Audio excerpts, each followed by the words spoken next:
Good evening, everyone, and thank you for joining us here on Rwanda Television News. We hope you had yourselves a very productive day. Now, top of our edition tonight, these are our headlines. President Paul Kagame has chaired a cabinet meeting at Village Urugwiro, the resolutions of which will be made available to the public as soon as they are available. Investment in Rwanda's cybersecurity has tripled in the last 5 years or so, while globally more than $4 billion is spent annually to deal with online threats.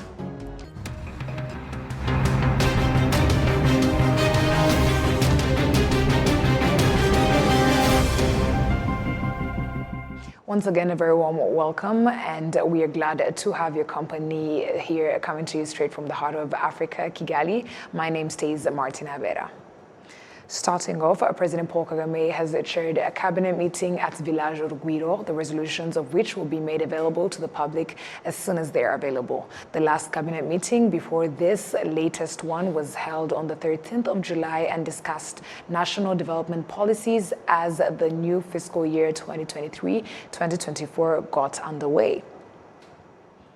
Now, investment in Rwanda's cybersecurity has tripled in the last 5 years or so, which globally more than $4 billion is spent annually to deal with the online threats. These were some of the observations at the start of the two-day Cybertech Africa 2023 conference being held here in Kigali. We have more on this report.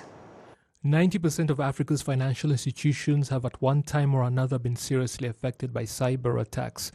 But this does not change the fact that the continent has to continue making progress in ICT if it hopes to attain long-term development.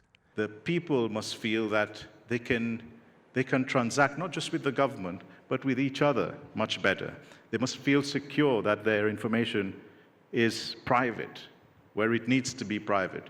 They must feel secure that all of that they hold somewhere in a cloud is safe and that nothing will be used in a detrimental way to them.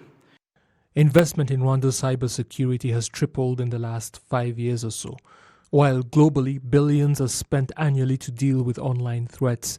But that is not the only concern when it comes to the industry that deals with safeguarding data online. Cybercrime is estimated to cost Africa about $4 billion a year. Online scams, ransomware, zero-day exploits are on the rise and pose a great threat to many organizations in our continent and many individuals living on our beautiful continent. With challenges, however, also come opportunities. For cybersecurity, I think there's an opportunity to grow the industry, to build capabilities, and it's very exciting when you look at the audience, the representation of very young and capable people that are really interested in this space, but can also use that as an opportunity to drive economic growth for their specific countries, use it as an opportunity to grow themselves, but at the same time to create wealth. Only 25% of the world's cybersecurity techs are women, and on the African continent, the figure is even lower, 20%.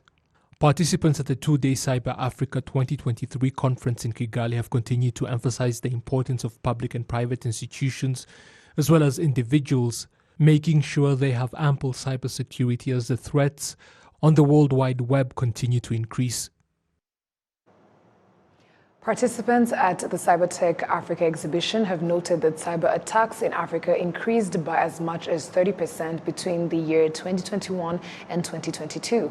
They have also noted that Rwanda is a gateway into the region's market when it comes to cybersecurity, thanks to the country's rate of technological advancement. We have more. The infamous What Rwanda has to offer the region when it comes to cybersecurity has not gone unnoticed to the thousands of online security experts gathered in Kigali. Rwanda is a hub here. Let's say a lot of need for technology. In the recent 2 years, we have a lot of demand from Africa. Africa got hacked as well. If I see the difference between 2021 to 2022, there is 30% increment in cyber attacks in Africa. There is 30% increment in cyber attacks in Africa, especially on the big organizations. The Rwanda market is an emerging market, which means it's going to be one of the growing markets in Africa. So we've had a few attraction, at least in terms of trainings from Rwanda as well.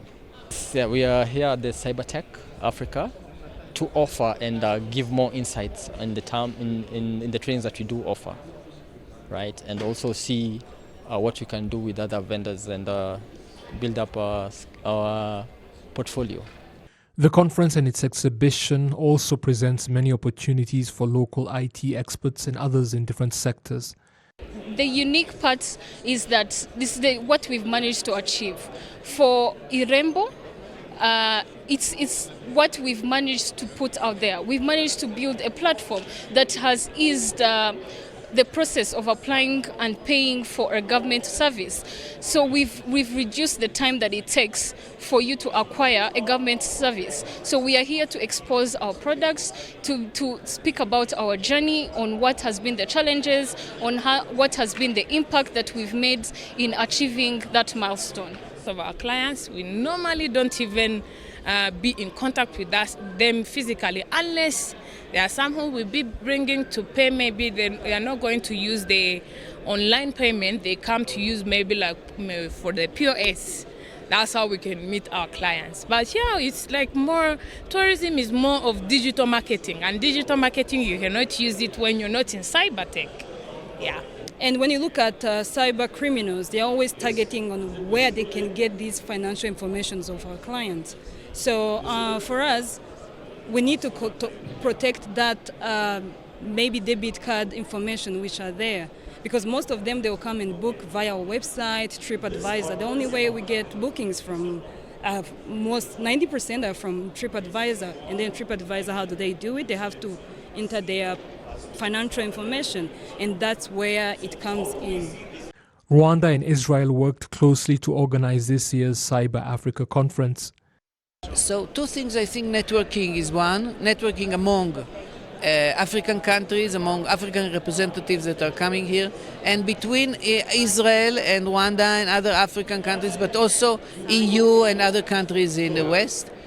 The second thing is to look for the inclusiveness, look for how African countries can work together, because if you are together, you are more protected. If you have the same regulation of every country, you will fight better the threats of cyber, and that is a good thing that can come out of such a conference, which is a Pan-African one. Cyber attacks in Africa increased by as much as 30% between 2021 and 2022, especially those focusing on the theft of data. The University of Rwanda is going to receive up to 200 students from Sudan who are going to continue their studies here in Rwanda because of the civil war that is ongoing in their own country. Our colleague Jean-Pierre Kagabo sat down with the Vice Chancellor of the university to speak to him about this development. The University of Rwanda has been already in talks with the University of Medical Sciences and Technology even before the crisis that Sudan is facing now. There's the war that is happening there. And now what happened, unfortunately, the rebels, we are told that they took over the university and transformed it into their military barracks. And now that would mean that the teaching activities were put at hold and students were dispersed wherever they are in different countries now. So now when the management of that university came to us, and given the priority the government took, the government of Rwanda, we decided to find a way of accommodating. Probably we cannot accommodate all of them. We cannot be able to manage the entire population of that university.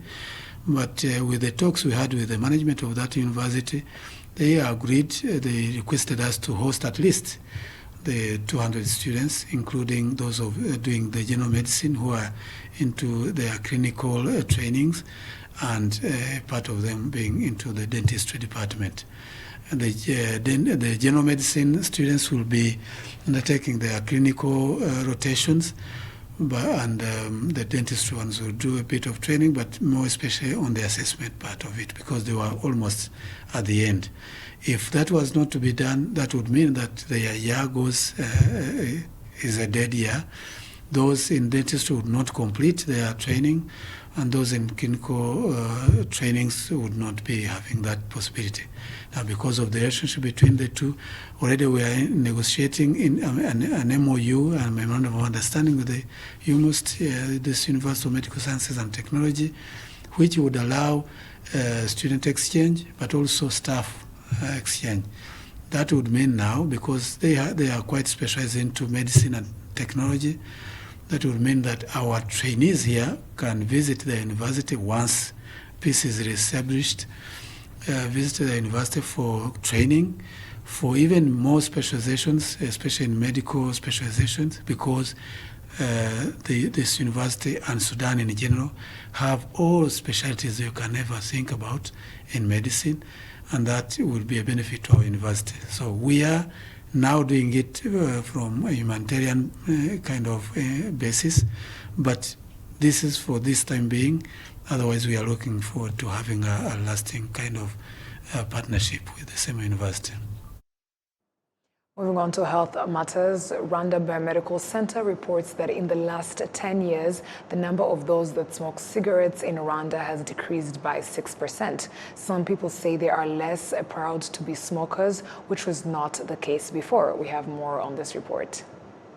We met on Espoir Musabyimana in Kamonyi district, 50 meters from the Bishenyi market, where cigarettes known as Igikamba are sold. He's one of the few people who can openly say that they smoke, even though he's in the process to quit smoking. I wanted to quit smoking. However, once you start, it is very difficult to quit. I continued smoking because it feels good.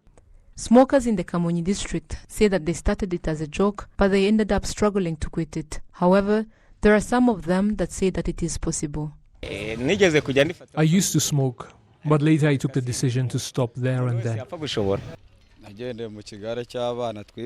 I used to sneak out of the classroom and go and smoke a cigarette at a place where I wouldn't be caught. I would only smoke in private, never in public. One of the reasons why cigarettes are no longer attractive to people is their higher prices compared to other products, especially those that are imported. 2 cigarettes now cost 150 Rwandan francs, yet they used to cost just 50. Even the prices for Inhore have increased. They are very high, and that is the reason why the consumption of nicotine has decreased. The Minister of State in charge of National Treasury in the Ministry of Finance and Economic Planning, Richard Tusabe, points out that although the government has started reforms aimed at simplifying taxes on various products, taxes on cigarettes will continue to increase in order to prevent and combat the effects that cigarettes have on one's health. We want the taxes to be at least at 30%, so that those who smoke are people who can actually afford such high prices, thus reducing the number. According to Dr. Francois Winyindi, the division manager of non-communicable diseases at Rwanda Biomedical Center, there are various ways to help a person quit smoking completely. The number of those who smoke cigarettes has surely reduced compared to the previous numbers. If we look at back in 2013, it was 12.9% of Rwandans who used to smoke. The latest research that was done in 2021 showed a significant reduction to 7.1%.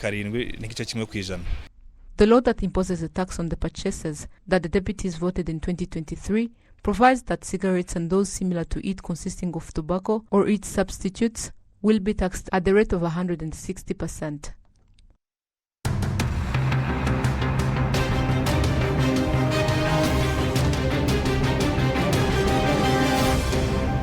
And on that note, we mark the end of our bulletin tonight. And on behalf of the news production team and I, we want to thank you for sticking with us. My name is Martina. Have a great night.